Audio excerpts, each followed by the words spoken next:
ஊரெங்கும் வீசிய துர்நாற்றத்தை தொடர்ந்து 30 துண்டுகளாக ஃப்ரிட்ஜில் கிடந்த இளம்பெண். சீரியல் கில்லரை மிஞ்சும் கொடூர கொலை.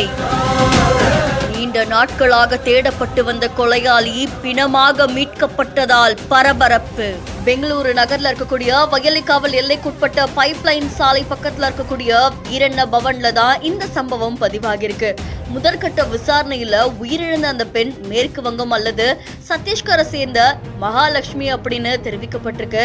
பாதிக்கப்பட்ட அந்த பெண்ணுடைய வீட்டுல இருந்து 2 நாட்களா துர்நாற்றம் வீசப்பட்ட நிலையில தகவல் அறிஞ்சு வந்த மகாலட்சுமியுடைய தாயும் சகோதரியும் சனிக்கிழமை அவருடைய வீட்டுக்கு வந்து பார்த்து அதிர்ச்சி ஆகியிருக்காங்க.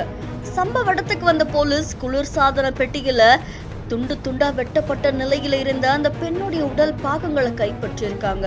இதை தொடர்ந்து மகாலட்சுமியை கொலை செஞ்சது யாரு அப்படின்ற கண்ணோட்டத்துல காவல்துறையினர் விசாரணையை தீவிரப்படுத்தி இருக்காங்க. அப்போ மகாலட்சுமி ஒரு பிரபல வணிக வளாகம்ல வேலை பார்த்துட்டு வந்திருக்காங்க. மகாலட்சுமிக்கு கிட்டத்தட்ட 6 வருஷத்துக்கு முன்னாடி கல்யாணம் ஆகி அவங்களுக்கு ஒரு மகளுமே இருக்காங்க. கருத்து வேறுபாடு காரணமா 9 மாதங்களா பிரிந்து வாழ்ந்திருக்காங்க. மகாலட்சுமிக்கு ஒரு சகோதரருமே இருக்காங்க. உக்கும் சிங் அப்படின்றவரும் அவருடைய மனைவியும் மகாலட்சுமி கூட தான் தங்கி இருந்திருக்காங்களாமா. இந்த நிலையில மகாலட்சுமி வேலை பார்த்துட்டு வந்த அந்த பிரபல வணிக வளாகத்துல முக்திராஜன் பிரதாப் ரே அப்படின்றவர் கூட பழக்கம் ஏற்பட்டிருக்கு. 2023 இருந்து இவங்க 2 பேரும் ஒன்னா வேலை பார்த்துட்டு வந்திருக்காங்களாமா. அது தொடர்ந்து மகாலட்சுமி பிரதாப் ரேவும் திருமணத்தை மீறின உறவுல பழக ஆரம்பிச்சிருக்காங்க. ஆனா சமீபத்துல தான் பிரதாப் ரேக்கு மகாலட்சுமிக்கு திருமணமானதே தெரிய வந்திருக்காமா. இதை தொடர்ந்து கோபம் அடைஞ்ச பிரதாப் ரே மகாலட்சுமியுடைய வீட்டுக்கு வந்து அவங்களை கொடூரமா கொலை செஞ்சிருக்காங்க.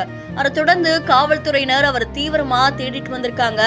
அவரை பிடிக்கிறதுக்காக முயற்சி செய்யும் போது பிரதாப் ரே ஒடிசால இருக்கக்கூடிய பத்ராக் டிஸ்ட்ரிக்ட்ல பிணமா காணப்பட்டிருக்காங்க.